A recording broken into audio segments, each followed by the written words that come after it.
साथियों, आज मैं लेकर आया हूं एक ऐसी स्ट्रेटेजी जिससे आप यूपीएसआई का एग्जाम निकाल सकते हैं, या यूं कहिए कि कोई भी एग्जाम आप निकाल सकते हैं। बस हमें एक स्ट्रेटेजी की जरूरत होती है किसी भी एग्जाम को निकालने के लिए, और मैं जो आपको बताने वाला हूं ये वो स्ट्रेटेजी है जो मैंने अपने यूपीएसआई 2017 में एग्जाम निकालने के लिए अपनाई थी। देखिए, कोई भी एग्जाम अगर आप निकालना चाहते हो, सबसे पहले आपको कोई भी एग्जाम केवल एक सब्जेक्ट से नहीं निकल सकता, ये आप भी जानते हैं। और इतना कंपटीशन आज बढ़ चुका है कि केवल 2 या 3 सब्जेक्ट तैयार करने से भी हमारा सिलेक्शन नहीं होता है, खास तौर पर यूपीएसआई जैसे या एसएससी सीजीएल सीपीओ जैसे एग्जाम में। आप देख भी रहे होंगे बहुत सारे बच्चे कि सीजीएल में क्या हुआ है। तो यहां पे मैं आपको कुछ चीजें बताना चाहूंगा कि कैसे आप अपनी तैयारी कर सकते हैं कम से कम समय में, और एक बेहतर तैयारी आप कर सकते हैं। सबसे पहले अगर मैं मैथ्स की बात करता हूं तो मैथ्स, आप मेरी जो क्लास रात को यूपीएसआई को लेकर 9 बजे चल रही है, ये एक फाउंडेशन क्लास है। फर्स्ट ऑफ ऑल ये एक बिल्कुल फ्री पेड बैच है। मतलब पेड बैच इसे क्यों बोल रहा हूं, क्योंकि ऐसी चीजें मैं पेड बैच में ही देता हूं या कोई भी देगा। ये इसलिए आपको फ्री दे रहा हूं क्योंकि मेरे पास कोई ऐसा माध्यम नहीं है कि जिससे मैं आपको इसको पेड कर पाता। तो और मैं चाहता हूं कि मेरे पास जो है वो पहले सबको दिखाई दे कि क्या चीज है जो आपको पढ़नी चाहिए मैथ्स में। क्योंकि बच्चे अक्सर देखता हूं कि कांस्टेबल की तैयारी से सोचते हैं कि कांस्टेबल निकल जाएगा या ऐसा ही निकल जाएगा। तो ऐसे कोई भी एग्जाम आपके एकदम से नहीं निकल पाते हैं, क्योंकि आपने जो तैयारी की है वो कांस्टेबल लेवल की है। और एग्जाम जरूरी नहीं है कि उस लेवल तक ही पूछेगा, एग्जामिनर अपने लेवल को बदलता रहता है किसी भी एग्जाम्स के लिए। तो सबसे पहले आप जो सब्जेक्ट पढ़ना चाहते हैं उसकी तैयारी करिए प्रॉपर तरीके से। जैसे मान लो आपको मैथ्स नहीं आती है, तो मैथ्स में होता क्या है, क्या क्या टॉपिक होते हैं, कहां से शुरुआत करें, कैसे नोट्स बनाएं, ये सारी चीजें मैं आपको बताता हूं। सबसे पहले मेरी जो क्लास रात को चल रही है वो एक फाउंडेशन क्लास है, जिसको आप रेलवे के लिए ले सकते हैं। दिल्ली पुलिस कांस्टेबल आपका आ रहा है, आंख बंद करके ले लेना, मजा आ जाएगा। एनटीपीसी ग्रुप डी के लिए ले सकते हैं। यूपीएसआई के लिए वो खास इसलिए है क्योंकि यूपीएसआई का जो लेवल है ना, वो आपके किसी भी एग्जाम्स के लेवल को टच करता है। और मैं उसमें पूरा एकदम जितना हो सकता है मैथ्स उतना मैं आपको पढ़ा रहा हूं। आप रिलेट कर सकते हैं उस क्लासेस को किसी और की क्लास से। कोई भी टॉपिक उठाइए और किसी भी क्लास को जो आपने कहीं से भी पढ़ा है, किसी की भी क्लास से पढ़ा है, उससे रिलेट करिए। अगर आपको कुछ खास लगे तो बताना। आज रात को डिविजिबिलिटी पढ़ाऊंगा, किसी से पढ़ के आना और फिर मेरी क्लास में आना। कल एक टॉपिक पढ़ाया लास्ट 2 डिजिट, किसी की वीडियो देखना और फिर रिलेट करना और फिर मुझे बताना कि हाँ सर कुछ खास था कि नहीं था। अब आते हैं कि नोट्स कैसे बनाएं, चाहे मैथ्स की बात करें या बाकी सब्जेक्ट की। तो मैथ्स के लिए मैं आपको बताना चाहूंगा कि देखिए, आप कभी भी चाहे कितने भी साल लग जाए आप मेहनत करते, लेकिन आपका सिलेक्शन नहीं होगा अगर आप ये चीजें नहीं अपना रहे अपने जीवन में। वीडियो को पूरी तरह से देखना ताकि कोई भी पॉइंट आपसे मिस ना हो। सबसे पहले तो आधा अधूरा मैथ पढ़ के अगर आप मॉक टेस्ट लगाते हो, आप कोई भी प्रैक्टिस सेट लगाते हो, किसी की भी क्लास में जाते हो, तो आपका स्कोर मतलब ये मान लीजिए 100 में से वही 60, 70, 70, 80 घूमता रहेगा, उससे ज्यादा कभी ग्रो नहीं होगा। कारण क्या है कि आपने मैथ्स के अभी भी कुछ चैप्टर छोड़े हुए हैं जिनको आपने कभी तैयार नहीं किया, अच्छे से नहीं पढ़ा, जिसकी वजह से कभी आपको मैथ पूरी तरह से नहीं आ पाई और वो क्वेश्चन में आपको तुक्के लगाने पड़ते हैं। तो पहले तो आप अपने नोट्स बना के हर एक चैप्टर को पूरी डीपली बेहतर तरीके से तैयार करिए, तभी आप मॉक टेस्ट को लगाओ। नहीं तो आपका जो है ना, वो जो मोरल होता है, आप डिमोटिवेट होने लगोगे, आपके दिमाग में नेगेटिव चीजें आने लगेगी कि यार मैं बढ़ ही नहीं पा रहा हूं, स्कोर ही नहीं बन पा रहा है, चीजें आपको परेशान करने लगेगी। अब नोट्स कैसे बनाए, जैसे मैं अपनी क्लास के बारे में बात करूं तो आपको क्या करना है, मेरी क्लास के लिए आप एक रफ कॉपी लेकर बैठिए। मैं हर एक चीज को पीडीएफ में नहीं लिख पाता हूं, दे पाता हूं, क्योंकि कुछ पॉइंट ऐसे होते हैं जो मैं आपको केवल समझा सकता हूं बोल के। अगर वो पॉइंट आपको कहीं ना कहीं ऐसे लगे कि मुझे लिखना चाहिए, तो आप तुरंत रफ कॉपी में से लिख लो, और जो मैं यहां पे आपको पीडीएफ दूंगा उस पीडीएफ को बाद में आप डाउनलोड कर लेना।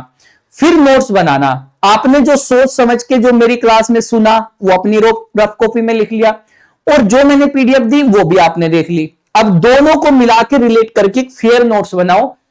एक टाइप के 2-3 सवाल अगर मैं करा रहा हूं तो एक टाइप का ही सवाल आप अपनी फेयर कॉपी में लिखो, बाकी 2 को आप रफ कॉपी में करके देख लो।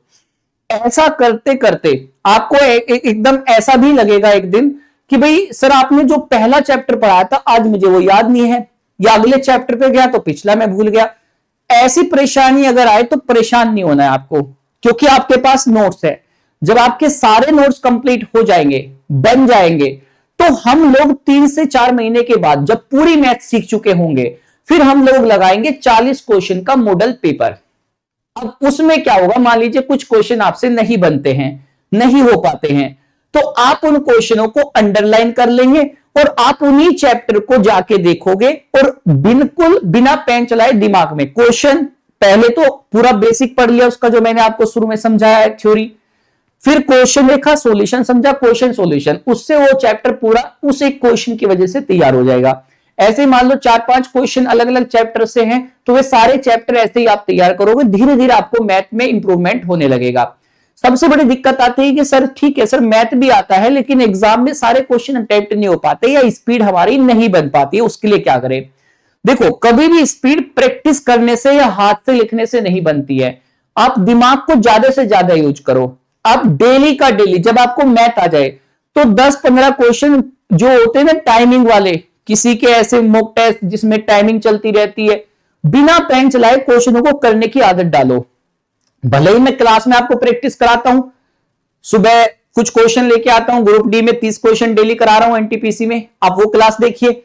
उन क्वेश्चनों को बिना पेन चलाए जितना सोल्व कर सकते हो उतना करो, और जहां तुम्हारे दिमाग में चीजें याद रखनी बंद हो जाए तुरंत कॉपी में वही पॉइंट लिख लो, वहां तक की कैलकुलेशन का, फिर आगे की कैलकुलेशन दिमाग में करो, लिख लो। इससे क्या होगा कि चीजों को आपको आंखों ही आंखों में करने की आदत पड़ जाएगी और आप टाइम बचाना सीख जाओगे।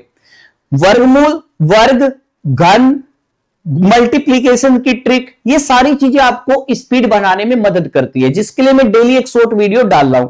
अब हर सब्जेक्ट को कैसे साथ साथ तैयार करें, कैसे यूपीएसआई को क्लियर कर पाएंगे या किसी भी एग्जाम्स को, आईएएस पॉइंट पे बात करते हैं। सबसे पहले तो आप एक चीज याद रखना कि हमें सारे सब्जेक्ट को साथ लेके चलना है, और हम लोग एक दिन में चारों सब्जेक्ट एक साथ लेके नहीं चल सकते हैं। जैसे मैथ्स नहीं पढ़ सकते, रीजनिंग, हिंदी, जीके, सारे सब्जेक्ट कैसे तैयार करें? तो आप 3 सब्जेक्ट को ऐसे लेके चलो कि मंडे टू फ्राइडे मुझे ये पढ़ने ही पढ़ने हैं। कैसे?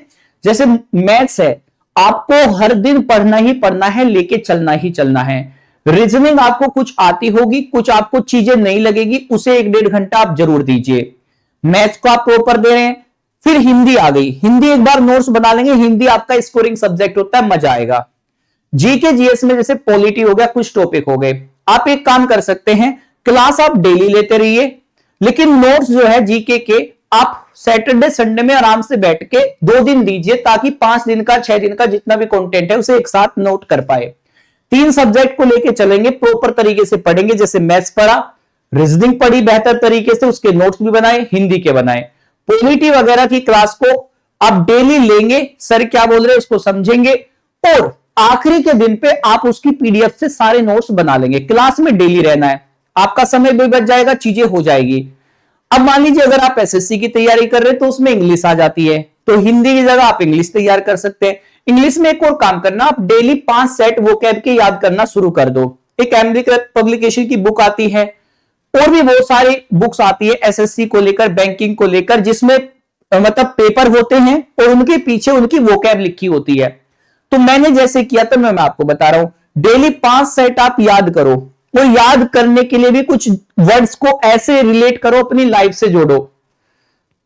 तो जब उनको अपने लाइफ से रिलेट करके वर्ड को याद रखोगे तो वो जीवन भर के लिए आपको याद हो जाएंगे। ठीक है, अब डेली 5 सेट याद करोगे, ऐसे 30 दिन तक अगर आप करोगे तो 150 सेट याद हो गए वोकैब के। वोकैब ही है जो इंग्लिश में आपको हेल्प कर सकती है। बाकी मैंने अपने ग्रामर के बहुत बेहतरीन नोट्स बनाए हैं, वो एक दिन आपको दे दूंगा मैं, फ्री ऑफ कॉस्ट, कोई दिक्कत नहीं है, उससे बाहर भी कुछ नहीं जाता है। मैंने खुद सीजीएल मेंस दिया है, और जब मेरे को इतना अच्छा नहीं आता था तब भी मैंने 200 में से 166 क्वेश्चन किए थे। ये 2017 की बात है। तो बहुत अच्छे नोट्स हैं, बहुत ही शानदार है, वो चीजें आपको मिल जाएगी। तो मैंने आपको बताया कि कैसे यूपीएसआई का एग्जाम क्रैक कर सकते हैं। आप 3 सब्जेक्ट को पर डे पढ़ना है, और आखिरी के 2 दिन में आप किसी दिन सैटरडे संडे को चुन के एक जो सब्जेक्ट आप नोट्स नहीं बना रहे उसके बना सकते हैं, और इनकी चीजों को आपको डेली का डेली साथ साथ नोट्स बनाते हुए चलना है। मॉक टेस्ट या प्रैक्टिस सेट अभी बिल्कुल मत लगाइए अगर आपको मैथ पूरी तरीके से नहीं आती है। अगर आपको ऐसा लगता है कि मेरे को मैथ आती है या रीजनिंग आती है, हिंदी आती है, तो चलिए आप रात वाले सेशन में आइए। जो सेशन में आपको करा रहा हूं, अगर आप उनके क्वेश्चन कर पाते हैं तो ठीक है, आपको मैथ्स आती है। आपको ये रीजनिंग वाले सेट के क्वेश्चन कर पा रहे तो आपको रीजनिंग आती है। बट आपने जो चीज पढ़ी है वो किस लेवल तक की पढ़ी है वो आप ही बता सकते हैं। तो एग्जाम में निकालने के लिए सबसे जरूरी होता है कि आपको चारों सब्जेक्ट आने चाहिए। फिर टाइम मैनेज कैसे करेंगे, मैंने बताया कि जैसे मल्टीप्लीकेशन, कुछ ऐसे वर्ग, कुछ कीवर्ड्स होते हैं जिनको आपको दिमाग में ही याद रख के बिना पेन चलाए कैलकुलेशन को करना होगा, जिससे आपकी स्पीड बढ़ेगी। और एग्जाम में बैठने के बाद कौन सा टॉपिक आप सबसे पहले लेते हो, कौन सा सब्जेक्ट आप सबसे पहले लेते हो, वो आपको एग्जाम क्रैक करने में हेल्प करता है। जिसमें आप सबसे पहले हिंदी चुनिए, जीके जीएस चुनिए, क्योंकि वो आधे घंटे में आप लगभग 50% पेपर कवर कर जाएंगे। इससे आपका कॉन्फिडेंस ऊपर आएगा। तो फिर मैथ्स में वो क्वेश्चन पहले करिए जो 2 लाइन के हैं, 3 लाइन के हैं, 1-2 लाइन के हैं, जिनको आपने कई बार प्रैक्टिस किया और आप उनको जानते हैं कि कम से कम समय में कैसे कर सकते हैं। एक बार एक तरफ से क्वेश्चन करना शुरू करोगे तो कोई सवाल ऐसा होगा जो आपको आगे नहीं बढ़ना देगा। तुम्हारी ईगो सवाल को लेकर इतनी रहेगी कि आप जब तक कर नहीं दोगे आगे नहीं जाओगे। समय धीरे धीरे 1 मिनट घटेगा, 2 मिनट घटेगा, 5 मिनट घटेगा, खत्म हो जाएगा। तो सीधे सीधे मैं बता रहा हूं, जो आए वो सवाल करते जाओ, पूरे पेपर से निकल के आओ, फिर वापस आओ। तो जो क्वेश्चन तुमसे नहीं हो रहे थे वो वापस होने लगेंगे, फिर वापस आओ। इतना समय बच जाता है कि तुम आराम से पूरा पेपर अटेम्प्ट करोगे और कॉन्फिडेंस आ जाएगा कि हाँ भाई, आज का पेपर मेरे लिए बना था। लेकिन वो पेपर कब आपके लिए बना था? अगर आपको चारों सब्जेक्ट आते होंगे। वो कैसे करना है मैंने आपको बता दिया। तो यूपीएसआई का अगर एग्जाम निकालना है तो ये स्ट्रेटेजी फॉलो करिए और बाकी एग्जाम्स के लिए भी ये स्ट्रेटेजी आप रखिए। चलिए, फिर कोई भी चीज अगर आपको परेशान कर रही है तो इस वीडियो के कमेंट बॉक्स में अपना कमेंट छोड़ देते हैं और मैं आपका उसका रिप्लाई जरूर करूंगा। और मेरे चैनल मोहित सर गुरुकुल को आप फॉलो कर लीजिए यूट्यूब पे। टेलीग्राम मोहित सर गुरुकुल पे मैं पीडीएफ डालता रहता हूं, आप वहां से ले सकते हैं। और इंस्टाग्राम पे किसी भी चीज को लेकर आप मुझसे बात करना चाहते हैं तो मोहित सर गुरुकुल के नाम से इंस्टाग्राम चैनल है, आप वहां पे जुड़ सकते हैं। ठीक है, इसी तरह की चीजों को जानने के लिए कोई भी अगर आपका सुझाव किसी भी चीज को लेकर है तो मुझे बता सकते हैं। कोई डाउट है तो मुझे बता सकते हैं जिसपे मैं अगली वीडियो बना पाऊं। Thank you. जय हिंद और जय भारत।